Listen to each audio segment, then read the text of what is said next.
Buenas noches y bienvenidos a la estación 33, transmitiendo terror desde el sótano del planeta.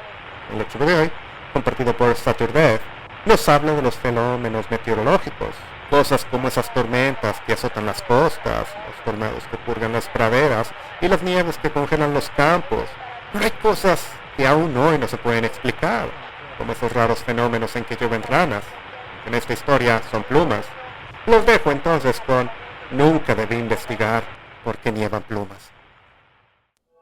Como un climatólogo, me paso la mayor parte del día gritando al vacío.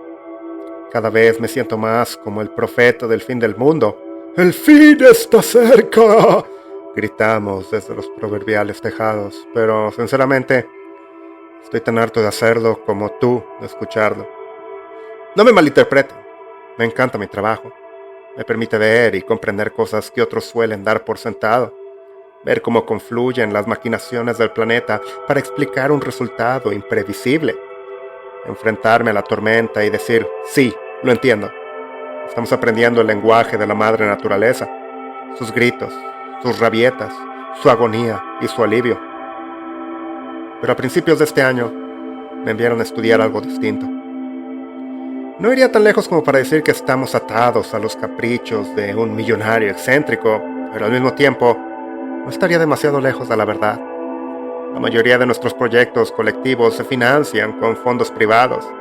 La mayor parte del tiempo somos libres de hacer lo que nos plazca, siempre que hagamos quedar bien a nuestra empresa matriz. Pero a veces nos señalan una dirección y nos piden que vayamos a buscarla. Básicamente, somos académicos a sueldo, dispuestos a abandonar nuestros proyectos en cualquier momento para servir a nuestros amos. Sí, a mí tampoco me gusta esta metáfora. Un día, un artículo cayó en mi bandeja de entrada. Era una tontería sensacionalista de no más de 400 palabras sobre pescadores que volvían del mar cubiertos de plumas. Lo llamaban Feather Snow, las nevadas de plumas, y juraban su autenticidad, afirmando que solía ocurrir cada 2 semanas más o menos. El artículo lo tomaba a broma, pero yo no me reía. Me di cuenta de quién nos lo había enviado, nuestra empresa matriz. Tuvimos una breve discusión de personal y resultó que todos habíamos recibido el mismo artículo. Alguien se dirigía al sudeste de Portsmouth para desacreditarlo. Bueno, resulta que ese alguien era yo. Me instalé en una pequeña posada, dejando el cinismo a un lado. La gente de New Hampshire es maravillosa. Fueron acogedores y comprensivos, y sin una pizca de espíritu mezquino. Me sentí tan transparente sobre lo que estaba haciendo que se lo conté a cualquiera que preguntara, y obtuve respuestas muy sinceras. Al parecer, la nieve de plumas era un fenómeno conocido que se remontaba a los años 80. Hoy en día era más frecuente, pero ya había artículos que hablaban de lo mismo. Los pescadores que habían quedado atrapados no eran de la zona y habían llamado a la prensa. De ahí salió el artículo que vimos. Los lugareños sabían mejor que nadie. Estas cosas pasaban de vez en cuando. Cuando empecé a hablar con los pescadores locales, me di cuenta de que la nevada de plumas era real, muy real. Lo planificaban y lo evitaban siempre que podían. Recogían las redes antes de tiempo y cambiaban la posición de sus barcos para evitarla. 4 familias de pescadores me enseñaron las plumas de las caídas anteriores que habían guardado en frascos y me permitieron llevarme algunas a casa para probarlas. Me di cuenta que se trataban de personas reales, con consecuencias reales. No era una tontería sensacionalista. Envié las plumas a algunos de mis colegas para que las analizaran. Los resultados llegaron en un par de días. 4 tipos diferentes de gaviotas: dorcinegra, raidora, maulladora y de Franklin, así como un par de charranes de Forster, aves costeras bastante comunes en New Hampshire. No eran plumas de pato falsas guardadas en un tarro por diversión, eran plumas reales. ¿Por qué caen del cielo y con tanta frecuencia? Conseguí contactar a un capitán dispuesto a llevarme al mar en la próxima nevada de plumas. El capitán Willard Morrow y su hijo Robert también tenían 2 pescadores que trabajaban para ellos, pero no había necesidad de llevarlos solo para presenciar la nevada de plumas. En cambio, nosotros 3 íbamos solos. Yo llevaba todo tipo de equipo, iba a medirlo todo, desde la densidad de las nubes hasta la humedad y el maldito radón. Traje todo lo que pude. Antes de salir de mi habitación, también me traje mis dichosos binoculares. Pocas cosas pueden ser tan valiosas como ver algo de cerca con tus propios ojos, y estos binoculares habían estado conmigo durante mucho, mucho tiempo. Diablos, me habían ayudado a detectar el punto de origen de un tornado una vez. Era un domingo por la tarde cuando levantamos el ancla y nos hicimos a la mar. No demasiado lejos, pero lo suficiente como para que la costa empezara a parecer un hilo. Volví a comprobar mi equipo y Willard estaba haciendo lo mismo. Su embarcación estaba probada. Todos los componentes electrónicos no tenían más que un par de años. Justo cuando me aseguraba de capturarlo todo, él se aseguraba de que volviéramos a tierra. Su hijo Robert pasaba la mayor parte del tiempo enviando mensajes de texto y contando los minutos para volver. La nieve de plumas no era algo nuevo y emocionante para esta gente. Hacia las 6 de la tarde vimos las primeras señales. Se estaban juntando las nubes, pero eran finas y blancas. Cuando llueve, las nubes se vuelven negras. Eran las clásicas nubes de cirro, algo que no se asocia con el mal tiempo, las tormentas. Vientos fuertes, tal vez. Estaba comprobando 3 veces mi equipo cuando Robert asomó la cabeza por la ventana de la cabina. Señaló justo al lado del barco. «¿Ves? Allí hay uno». Tenía razón. Allí había una pluma. ¿Cómo no me había dado cuenta? Entonces las vi. Millones de plumas, cayendo a la vez. Una manta extendida por kilómetros, cayendo por el aire, con solo un par de metros de distancia entre ellas. Plumas blancas tocando tranquilamente el océano.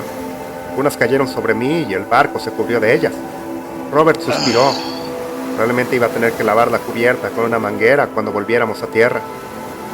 «Allí está», dijo el Willard. «Como un reloj. La nevada de plumas. ¿Qué le parece?» «Ni idea», dije sacudiendo la cabeza. «¿Cómo puede ser cada 2 semanas?» «¿Ahora nos crees? ¿Ya no estamos contando historias?» Atrapando una pluma entre los dedos, me quedé mirando con incredulidad. Claro que había pensado que mentían. Lo había pensado durante días, pero esto era real. Era algo que podía tener en la mano. Willard se echó a reír. Cuando volví a mi habitación, empecé a tratar de dar sentido a los datos. No había aumentado la humedad. Era como si un segundo no hubiera nada y luego hubieran plumas. Normalmente podía saber por las lecturas del equipo cuando ocurría algo, pero no había ningún punto de corte. No había un solo punto en el que pudiera decir, «Mira, aquí es donde empezaron a caer las plumas». No había nada de eso. Cayeron y eso fue todo, punto y final. Hablé de ello con mi jefe y le expliqué que básicamente no teníamos nada que hacer. No le importó. ¿O sacaba algo de esto o no lo sacaba? Podía desacreditarlo o explicarlo. No había término medio. Ahora que lo había visto, ya había hecho fotos, ya no había duda. Era auténtico, pero extraño. Esa era la mejor manera de describirlo. Extraño. Pasé un par de días inventándome un nuevo plan. Pasé las noches en la taberna local viendo el fútbol y dando largos paseos. No sabía cómo proceder. No hay reglas para este tipo de cosas. Una noche encontré a Willard y a sus 2 pescadores en la taberna. Me recomendaron que hablara con un tipo llamado Humphrey o Hump y me dieron un número. Era piloto de una avioneta utilizada para desplegar pancartas y mensajes en una especie de escritor aéreo. Era un jubilado que dirigía un curso de pilotaje privado para gente de la zona y era una especie de celebridad local. «Deberías ver lo que pasa en las nubes», sugirió Willard. «Y si vas a subir, quieres que Hump pilotee la maldita cosa». No era mala idea, y les valió un par de cervezas. No le tengo miedo a las alturas, no le tengo miedo a volar, pero esta vez sí.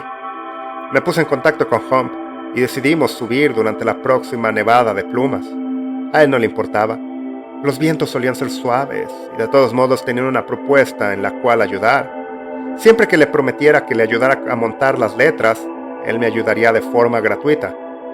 ¿Cómo iba a negarme? Me llevó a una pequeña pista de aterrizaje a las afueras de la ciudad.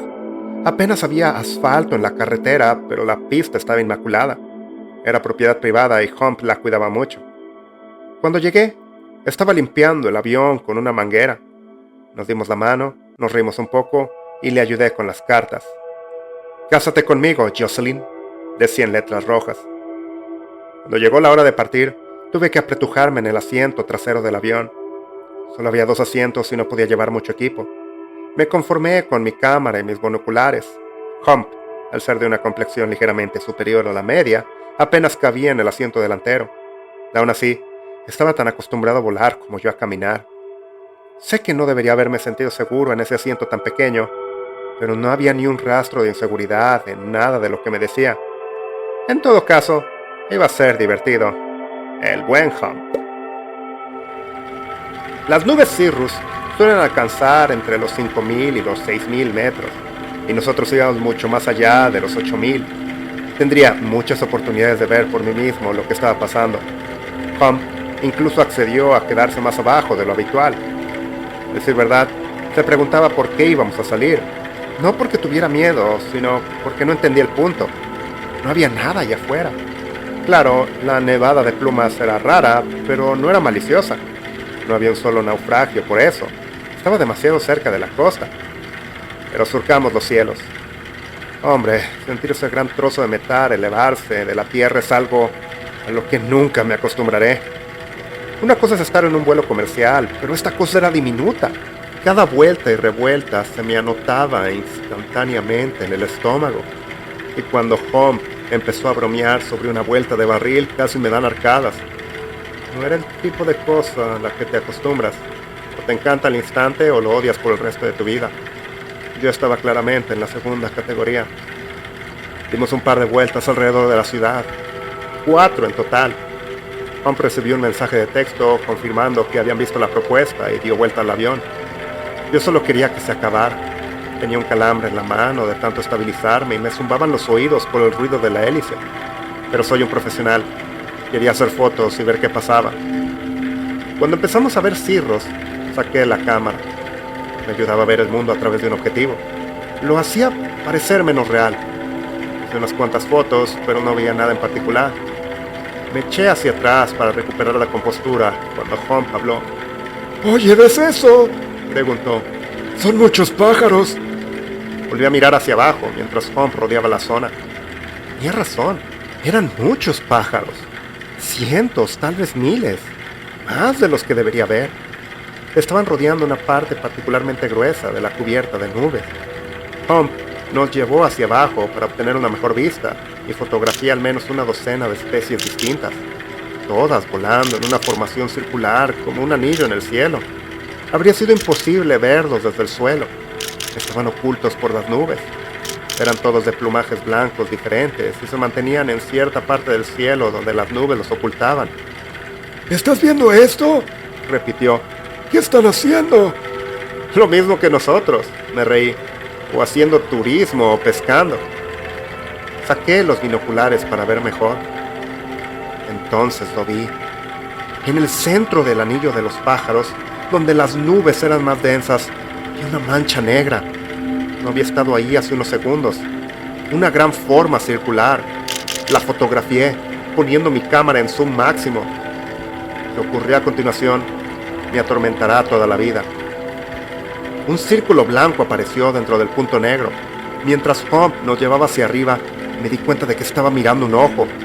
Un ojo de la longitud de 2 barcos de pesca. En un abrir y cerrar de ojos, miles de aves desaparecieron. Sus cuerpos se habían ido, dejando solo plumas detrás, plumas que caían lentamente, como la nieve. Entonces el ojo dirigió su atención hacia nosotros. Pude ver una tenue silueta entre las nubes, como un brillante pez plano celeste demasiado grande para comprenderlo. Empecé a hiperventilar y a hundir la cabeza entre las rodillas. Me miré a mí mismo en lugar de mirar por la ventana. Golpeé el respaldo del asiento de Hump, balbuceando que nos sacase de ahí. No ocurrió nada. Me obligué a mirar hacia arriba, solo para ver el asiento delantero vacío. No quedaba nada más que la ropa de Hump, mientras el avión empezaba a girar. Rápido. Lo que ocurrió a continuación fueron los segundos de más pánico en mi vida. Intentando asimilar lo que había visto, intentando levantar la palanca de vuelo, intentando soltarme y subir al asiento delantero, todo mientras caía en caída libre hacia el océano. Me senté sobre la ropa del abrigo de Hump mientras el océano se abalanzaba sobre mí. No tengo ni idea de cómo sobreviví. El accidente fue devastador. Recuerdo que salí arrastrándome de entre los restos del naufragio, cortado por el metal caliente, apoyado en un salvavidas. Sentí un frío intenso, seguido de un calor agradable. Vomité al menos 3 veces y me desmayé justo cuando algo me iluminó la cara. Desperté 2 días después en un hospital. El accidente fue una gran noticia local, pero solamente eso. Ninguna mención de ojos en el cielo. No hay menciones de la nevada de plumas. No, aparentemente Hump era un famoso borracho que hacía vuelos turísticos sin licencia. Mi nombre no apareció en los artículos, pero hubo muchas menciones de un rico snob, implícitamente, que obtuvo lo que se merecía. No he vuelto desde entonces, y mi fisioterapia avanza más rápido de lo que debería. Tengo la sensación de que esa cosa sigue ahí fuera, buscándome. Me ha visto y ahora quiere saber a dónde fui. Quiere hacer algo conmigo, con todo mi ser, no solo con mi cuerpo. Quiere llevarme lejos, sin dejar nada más que una cáscara detrás. Mis plumas, por así decirlo.